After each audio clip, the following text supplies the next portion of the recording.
I welcome you all to this session on risk and insurance management. In this video, let us discuss about next step in the process of risk management. As you know, the risk management process so, includes seven steps. Uh, Part by part, we shall discuss uh, in one after one videos. First, let me show the you see steps of risk management process. First one, communicate and consult. Second one is establish the context. About all these two with the sub functions or steps and certain tips to improve, we have discussed in previous video. And this is what the slide say. First, communicate and consult. At every stages of risk management, the risk management in charge may be called by different names, need to consult and communicate with the others, maybe to gather information, identify, analysis and select. Similarly, final monitor and review also connected with both. So in the previous class, we discussed about first two, communicate and consult and establish the context. Now we shall take step 3, that is identify the risk. Identify the risk. There are different sources for the risk identification. In the previous uh, video, we had discussed about the established context for the risk management on different areas. Here, identifying of risk, it is nothing but enumerating different forms of risk exposure to the business. Definitely, these sort of steps in the risk management process will be in case of corporates only. In case of individual, it may not be of that much relevant, and the process may not be so much complicated and all, because it will be less risk. But the business being operating in social, political, economic, cultural, and demographic, legal environment, there are a lot of risk exposure, and the very feature of business is very much uncertain, and the subject business activities are say exposed to this uh, volatility, complexity, ambiguity and uncertainty. So the risk cannot be managed unless it is first identified. When you take the individuals, what are the risks? Risk of death, getting the accident, when you travel, when you ride, when you drive, when you take in the public, take a walk in the public street, or when you go for some adventurous thing, or when you are employed in some dangerous and hazardous situation, when you are forced to work in some uncongenial and say some unhygienic workplace, and all these are certain risk exposures like for the business, and though all those has to be listed out. Once the context of the business has been identified, that is the previous step. The next step is to utilize the information to identify as many risks as possible. As I told you, know that is in case. And for the business, it depends upon the size, nature, place, that's locality.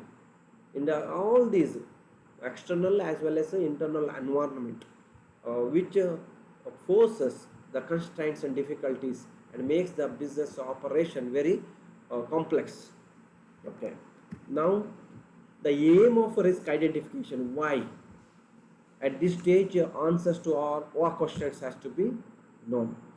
Is to identify the possible risk that may affect the performance, affect the profit position, affect the say output quality, and affect the working life of employees, or the may affect the, say, life of the customers, a beneficiary who takes the product or service from us, and all employees who are involved in the process of manufacturing or generation of service, and making to move this from the place of generation or a place where these utilities are created to the place where it is actually needed throughout.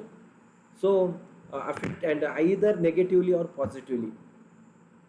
The objectives of the business and the activity under analysis must be known and clear, and answers to the questions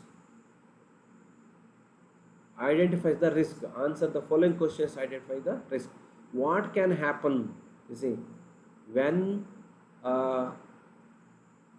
product, or I can say cargo, or all those containers which are loaded into ship, I can say shipped in the ocean going vessels, and in the case of export, it has to be reached to the destination of the import country, and it has to be made to sail on the ocean, and lot of perils are and these goods, though with the containers, and all sort of jerks and other thing has to be faced.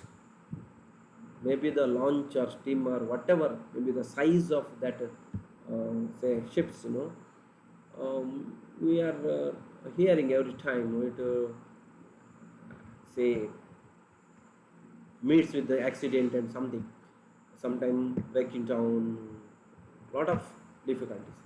Here the goods has to be insured, marine insurance, and sometimes it may be subject to evaporation. That's what I call quality of product, the mode of transport, lot of thing matters. So what can happen, how can it happen, why could it happen, why could it happen?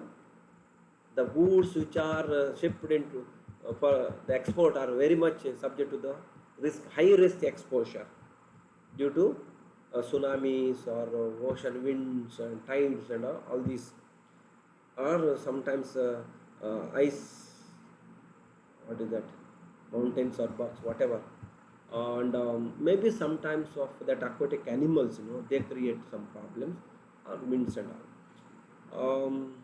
So what can happen?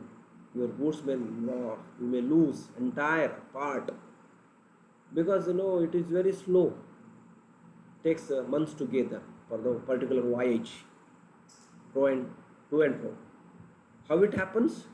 It happens due to all these risks, perils, we can say, hurdles or hazards.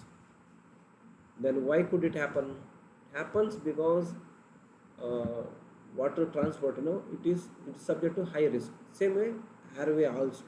Road may be safer than other two. Railways may be again more safer than road transport and ocean. So like, or when you have some manufacturing where it emits fire and all, that has to be treated, and high temperature, all these, what can happen if care is not taken, or if it is not properly treated or ill treated, then how can it happen?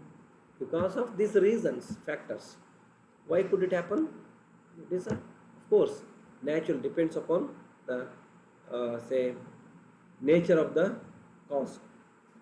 Some or most of that are natural, and due to natural calamity it happens.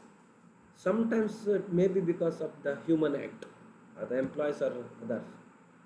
And most of the time, see, while riding or driving on the road, you may be very cautious and perfect, but we can't expect same thing from the other rider. So it happens. So first, all these answers to these questions, mainly what, how, and why, has to be identified. Then there are two main ways to identify the risk. You can take it as source. One, identify the retrospective risk. Retrospective in the sense from the beginning. If something is decided today, and if it is decided to implement from the beginning of the academic year or beginning of 2021, it is called as a retrospective.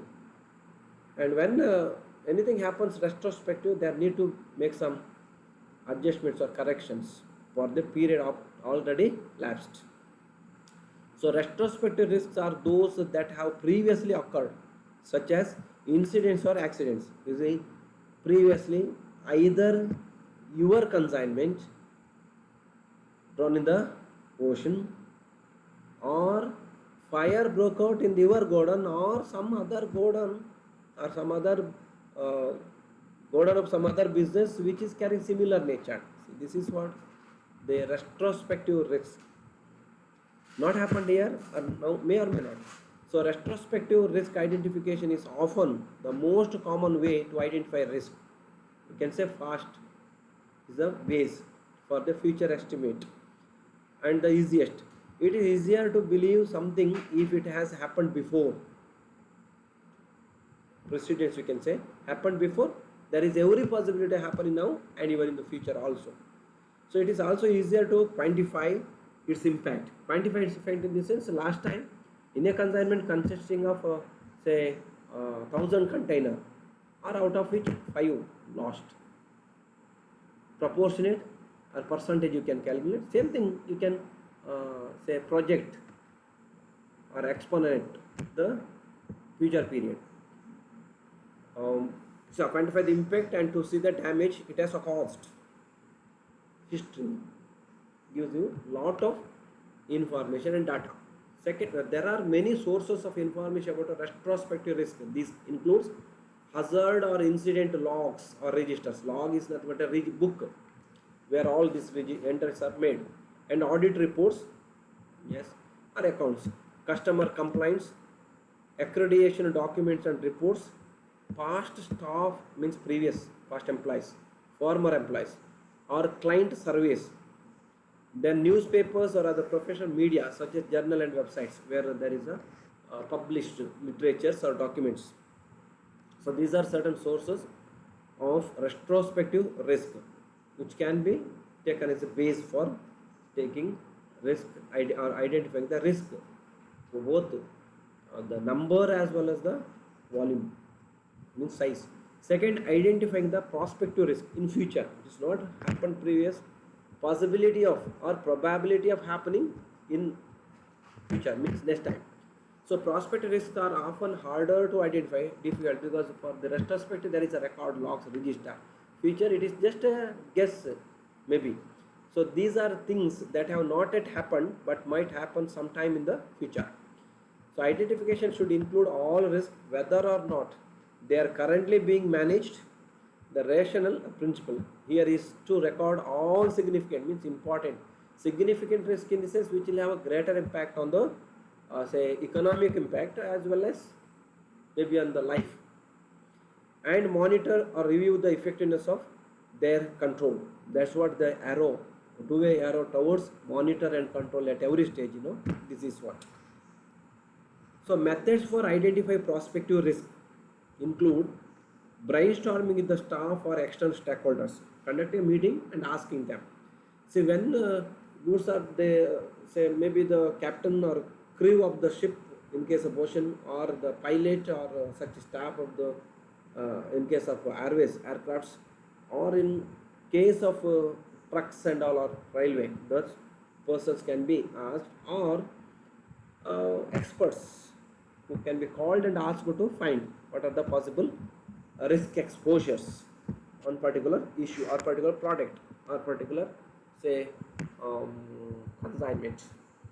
So researching the economic, political, legislative and operating environment, researching, scanning, studying about that, what happens in the economic or due to economic policy or its impact, economic impact of economic policy. Economic is both physical and monetary, and political, some law, proposed law.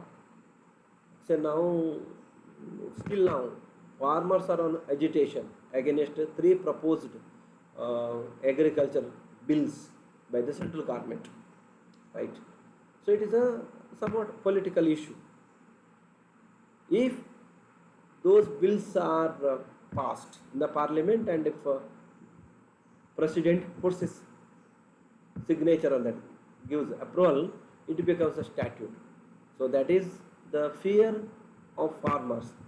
If it happens, these are maybe the problems we have to face. So that is possibility of risk. See, like legislature, law, and any operating environments. Then conducting interview with the relevant people, we can say focused people and or organizations. There may be some organizations, say for example, you have a credit rating agency. Credit rating agencies will assess the risk element involved in the investment of certain companies' securities. They're experts. They say and they rate depending on the risk factor, like organizations, maybe outside agencies. Then undertaking surveys of staff or clients to identify anticipated issues and problems. Any research survey reports either of staff of the organ concerned or any outside. Then flow charting of the process, sequence of movements or whatever flow. Then reviewing system design or preparing system analysis techniques. System designing for risk assessment, somewhat technical, with some sophisticated, say advanced technology can be used. Next, tips for effective risk identification. How can you make a good, proper risk identification? Select a risk identification methodology appropriate to the type of risk and the nature of the activity, nature of the business you can take, or nature of the particular activity of the business. Involve the right people in the risk identification activities, who are well versed, qualified, I can say more than qualified, competent for that particular activity or work. Take a life cycle approach to risk identification and determine how risk change and evolve throughout this cycle. Cycle means from say if it is manufacturing, from acquisition of raw materials, manufacturing, then marketing, and till all activities up to placing the product in the hands of the customer. So this is all about this session. Thank you. This session only on one step, that is third step, identification of risk.